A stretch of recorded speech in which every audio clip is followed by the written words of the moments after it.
I'm deeply troubled by the aerial bombardment of civilians by government forces, by the increasing sectarian tensions, and by the deteriorating humanitarian situation, and by the apparent choice of both sides to pursue a solution through force rather than dialogue.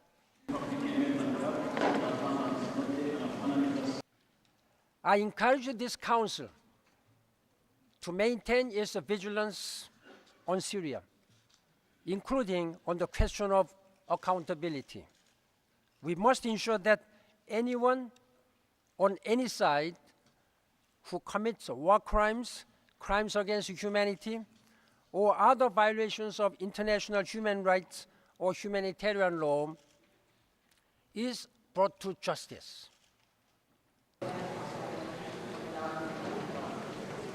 I also remain concerned about the unfulfilled human rights of the Palestinian people, in particular, the right to self-determination.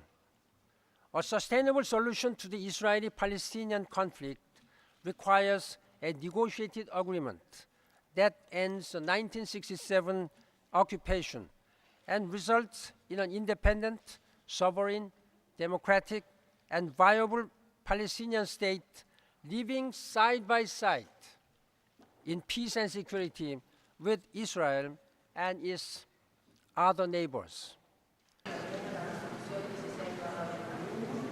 I'm gravely concerned by the ongoing conflict in Syria, which continues to have devastating consequences on civilians. The use of heavy weapons by the government and the shelling of populated areas have resulted in high numbers of civilian casualties, mass displacement of civilians inside and outside the country, and a devastating humanitarian crisis. I am concerned that they may amount to war crimes and crimes against humanity. I am equally concerned about violations by anti-government forces, including murder, extrajudicial execution, and torture, as well as the recently increased use of improvised explosive devices.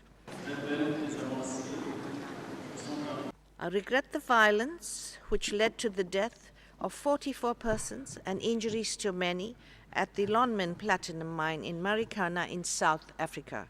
I welcome the establishment by the Government of South Africa of a commission to inquire into the causes and circumstances of this event.